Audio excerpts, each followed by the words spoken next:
Friends మన smart ఫోన్కి ఒక ఇన్కమింగ్ కాల్ వచ్చినప్పుడు ఆ వచ్చిన నంబర్ మన మొబైల్లో సేవ్ చేసి ఉంటే మాత్రమే పేరు అనేది కనిపిస్తుంది అనమాట. సో ఎవరనేది తెలిసి మనం అటాచ్ చేసుకోవచ్చు.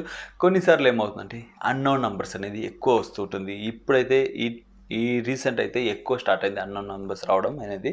సో కొన్నిసార్లు టెలికామ్ నెట్వర్క్స్ ఉండొచ్చు, కొన్నిసార్లు బ్యాంకింగ్ సర్వీస్ ఉండొచ్చు, ఇలా గూగుల్ పే, ఫోన్పేలో మొత్తం ఫ్రాడ్ జరుగుతుంది కదా. సో అలాంటి కాల్స్ కూడా కొన్నిసార్లు వస్తూ ఉంటుంది.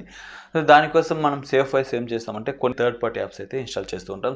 కానీ ఇప్పుడు గవర్నమెంట్ ఒక స్టెప్ అనేది వచ్చింది. సో ట్రాయ్ తరపున అయితే ఒక అనౌన్స్మెంట్ అయితే వచ్చింది, telecom regulatory authority of India తరపున. ఇకపైన మన మొబైల్స్కి వచ్చి ఇన్కమింగ్ కాల్స్లో సో మీరు నంబర్ సేవ్ చేయకపోయినా ఎవరు ఫోన్ చేస్తున్నారని తెలుసుకునే ఒక అప్డేట్ అయితే కొత్తగా అయితే ఈ స్టెప్ అయితే తీశారు గవర్నమెంట్ తరపున.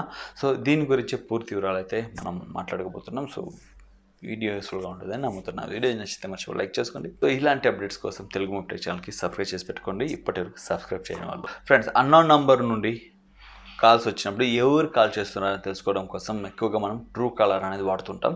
సో ఎక్కువ మంది అదే యూస్ చేస్తుంటారు. దానివల్ల ఏమవుతుందంటే మన డేటా మొత్తం మనం యాక్సెస్ ఇవ్వాల్సి పడుతుంది ట్రూ కాలర్ కోసం. కానీ కొంతమంది ఇప్పుడు వాడుతూనే ఉన్నారు.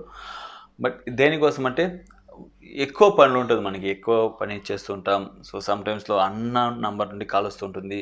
అటెండ్ చేస్తే అంతగా ఇంపార్టెంట్ అయితే ఉండదు, మనల్ని కావాలని డిస్టర్బెన్స్ చేయడానికి అన్న కాల్స్ అయితే వస్తుంది. సో ట్రూ కలర్లో ఉన్నప్పుడు ఏమవుతుంటే ఎవరు చేస్తున్నారో అని తెలిసిపోతుంది. సో మనం అటెండ్ చేయాలా వద్దని ఒక డిసిషన్ అయితే వస్తాం. సో దానివల్ల ఏమో ప్రాబ్లం అవుతుందంటే మన డేటా మొత్తం ఆ యాక్సెస్ అయితే తీసుకోండి, మన కాంటాక్ట్ యాక్సెస్, మనం రిసీవ్ చేసేది, మన మెసేజ్ యాక్సెస్ మొత్తం ట్రూ కాలర్స్ ఇవ్వాల్సి పడుతుంది.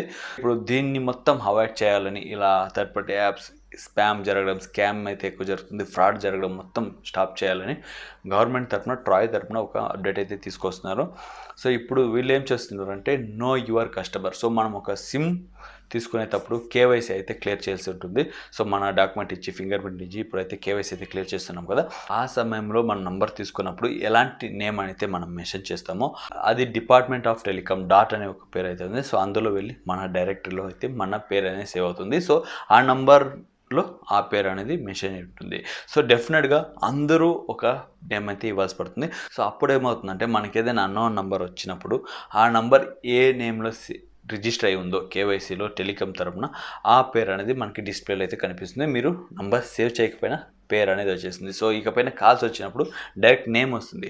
సో మనకి ఒక ఐడియా ఉంటుంది, ఈ నేమ్ మనకి తెలుసా లేదా. సో తెలిసి ఉంటే మనం అటెండ్ చేద్దాం, తెలియకపోతే అట్లీస్ట్ తెలుస్తుంది ఇది ఎవరు చేస్తున్నారనే ఒక అప్డేట్ అయితే వస్తుంది. సో ముఖ్యంగా ఇందులో మనం తెలుసుకోవాల్సిందంటే ఇప్పుడు ఒక పర్సన్ వెళ్ళి కొత్త సిమ్ తీసుకున్నప్పుడు తన పేరు మీద సిమ్ అయితే తీసుకుంటారు. అదే ఒక కంపెనీ, ఒక సర్వీస్, ఒక బ్రాండ్, ఒక ఏమైనా కొత్తగా నంబర్ రిజిస్టర్ చేసినప్పుడు ఆ కంపెనీ పేర్లో అయితే వాళ్ళు రిజిస్టర్ చేస్తారనమాట.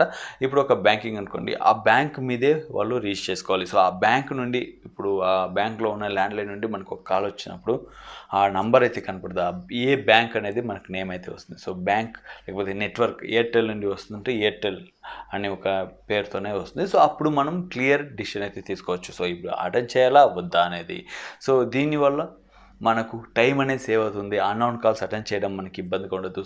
సో ఫోన్ అటెండ్ చేసి టైం వేస్ట్ అయింది అనే ఒక మనం కంగారు పడాల్సిన అవసరం అయితే ఉండదు. సో ఇంతకు ముందైతే ఒక సర్వీస్ నుండి ఒక బ్యాంక్ నుండి ఫోన్ చేసినప్పుడు వాళ్ళ కస్టమర్ నంబర్ అనేది తెలుస్తూ ఉండే. సో ఈజీగా మనకి తెలిసిపోతుంది ఇది పర్సన్ నంబర్ కాదు కస్టమర్ నంబర్, మనం అటెండ్ చేయాలా వద్దనే ఒక ఆప్షన్ అయితే ఉండింది. ఇప్పుడేమంటే కస్టమర్ సర్వీస్ నుండి వచ్చే నంబర్స్ కూడా సేమ్ మొబైల్ నంబర్ లాగే ఉంటుంది, +91 నుండి స్టార్ట్ అవుతుంది.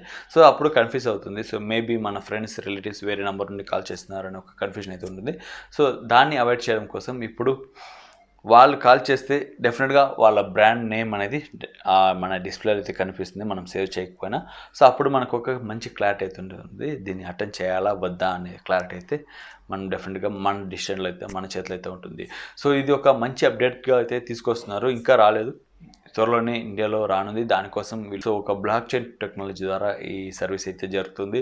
సో డెఫినెట్గా ఇది ఒక మంచిగా అయితే ఉంటుంది. మన డేటా ప్రైవసీ మన ఇండియా లోపల ఉన్నట్టుగా వీళ్ళైతే ట్రై చేస్తున్నారు. సో చూద్దాం ఇది వచ్చిన తర్వాత ఎలాంటి ఇంపాక్ట్ ఉంటుంది జనాల లోపల. సో నిజంగానే ఒక మంచి అప్డేట్ అని చెప్పుకోవచ్చు. వీడియో నచ్చితే మర్చిపోయి లైక్ చేసుకోండి, మిగతా వాళ్ళకి షేర్ చేయండి యూస్ఫుల్గా అనిపిస్తే. ఇలాంటి అప్డేట్స్ కోసం తెలుగు మొబైల్ ఛానల్కి సబ్స్క్రైబ్ చేసి పెట్టుకోండి. మళ్ళీ కలుద్దాం. నమస్తే.